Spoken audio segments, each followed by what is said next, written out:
India TV YouTube channel को subscribe करें और बेल आइकन दबाएं।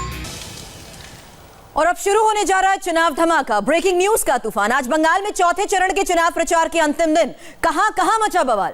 चुनावी रैलीज पर हाईकोर्ट ने क्यों लगाई फटकार। बंगाल चुनाव की हर ब्रेकिंग न्यूज आपको बताऊंगी। चुनाव धमाका में आज हम आपको अमित शाह और योगी आदित्यनाथ का सबसे लेटेस्ट और एक्सक्लूसिव इंटरव्यू भी दिखाएंगे। लेकिन सबसे पहले 1352 करोड़ की काली कमाई वाली वो सबसे बड़ी और ब्रेकिंग खबर जिससे ममता बनर्जी और उनके भतीजे की मुश्किल बढ़ने वाली है। चुनाव धमाका में सबसे बड़ी खबर पश्चिम बंगाल के कोल घोटाले पर है। ईडी की रिमांड कॉपी से बहुत बड़ा खुलासा हुआ।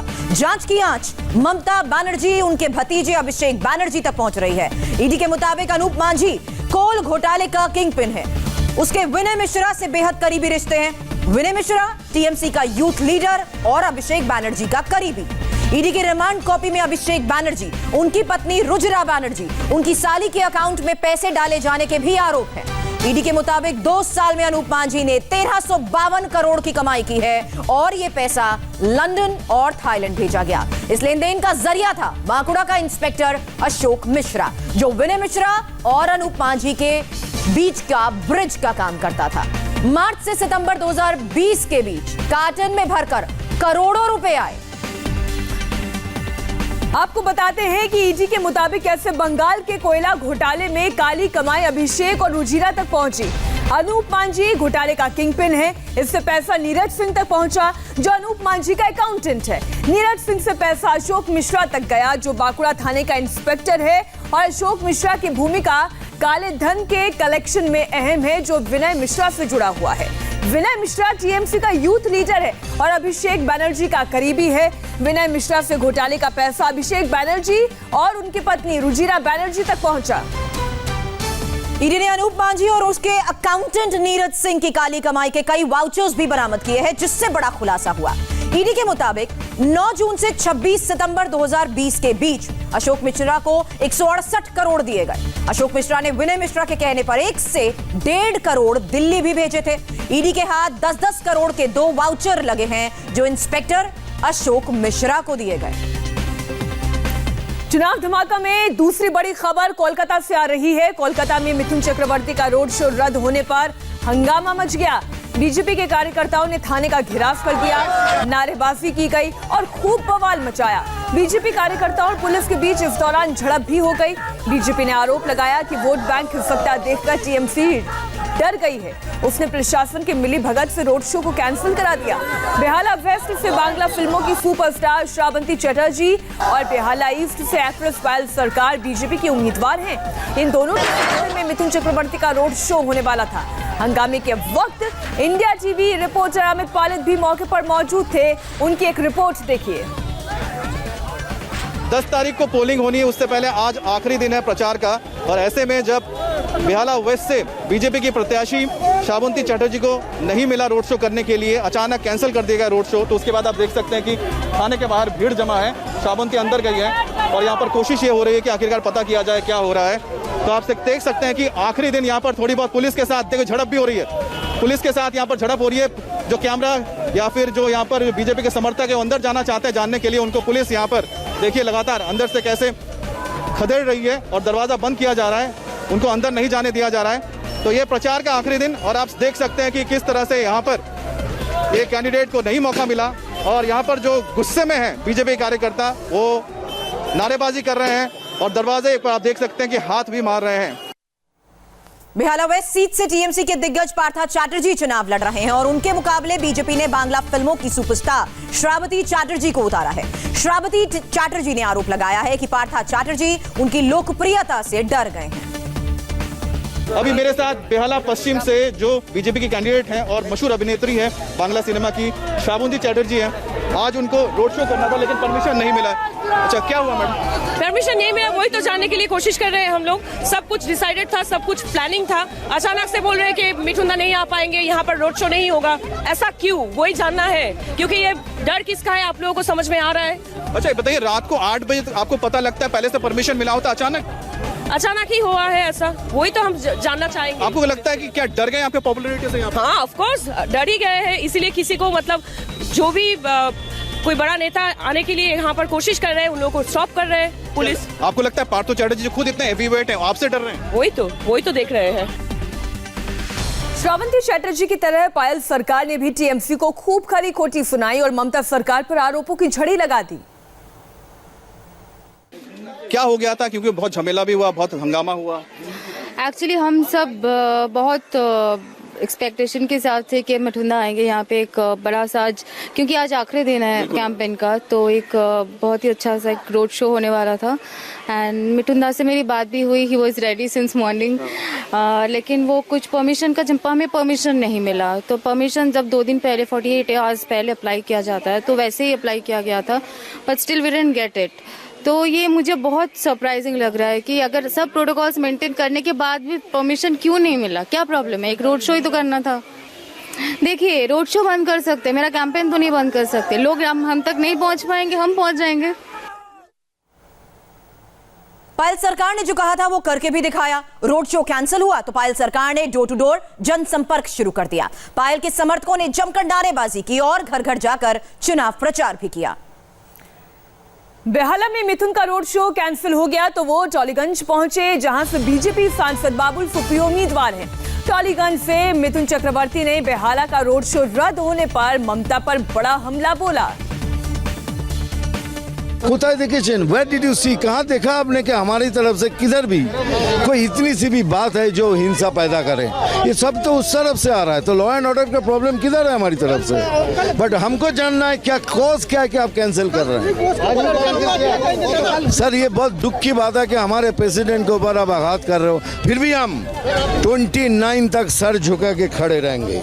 हम ये होने नहीं देंगे, संतरास होने नहीं देंगे, वोट कराएंगे, उसके बाद जो फैसला आएगा तब बात करेंगे। मिथुन चक्रवर्ती की तरह बाबुल सुप्रियो ने भी ममता सरकार पर भेदभाव के आरोप लगाए। कहा कि रोड शो रद्द करना लोकतंत्र की हत्या है। दीदी बौखला गई।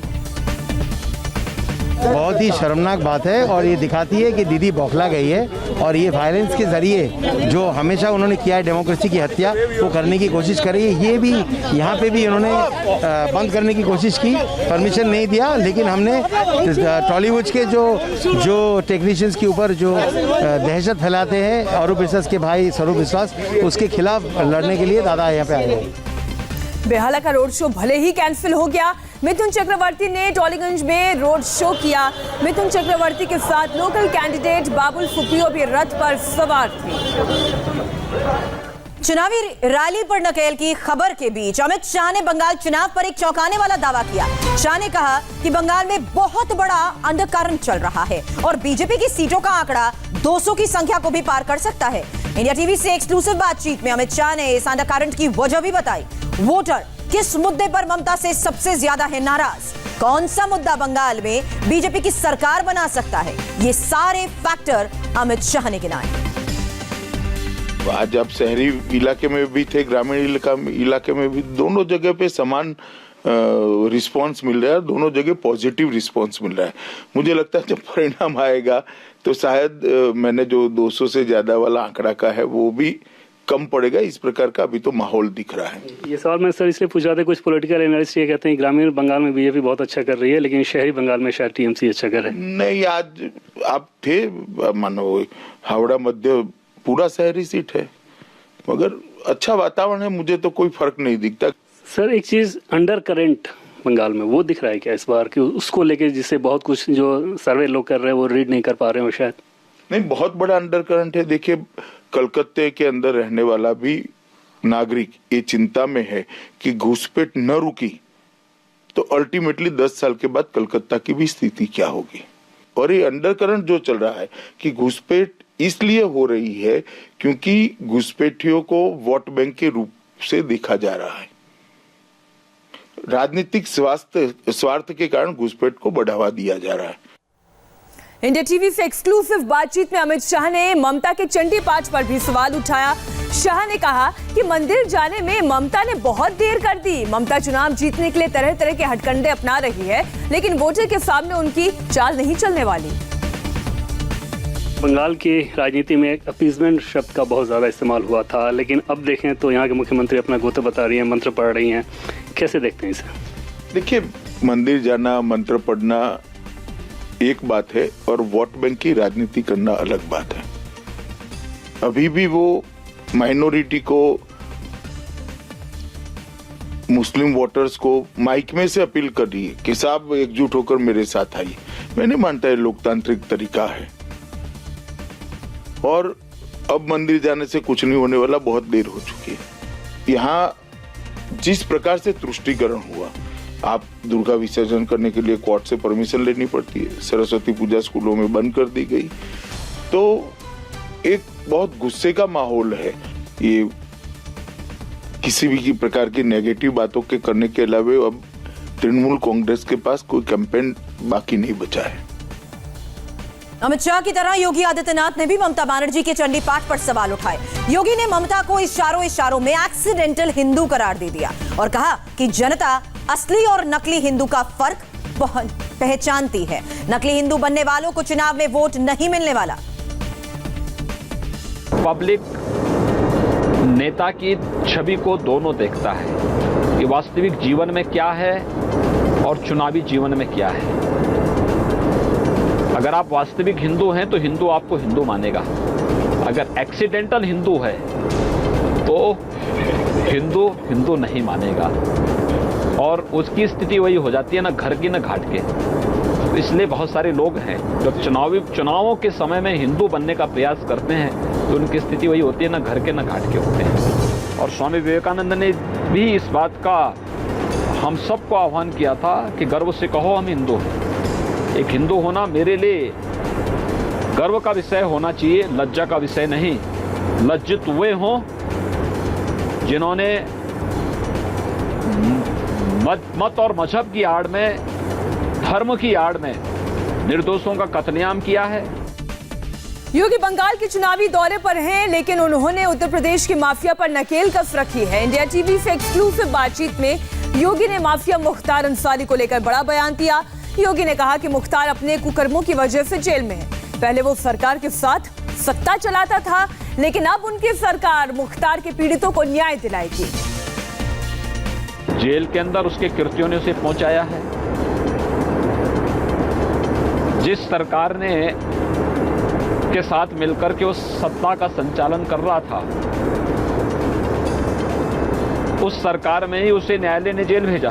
उन सभी लोगों को न्याय जरूर मिलेगा जो पिछले कई दशकों से ऐसे दुर्दांत अपराधी और माफियाओं के कृत्यों से आतंकित थे, परेशान थे, और आज उनके मन में एक नई आस जगी है कि हम भी न्याय पाने के अधिकारी हैं और जरूर न्याय मिलेगा उनको। कि हमारी सरकार में उत्तर प्रदेश की जेल सुधार गृह हो सकते हैं, लेकिन उत्तर प्रदेश की जेल अय्यासी या अपराध संचालन के केंद्र नहीं बन सकते।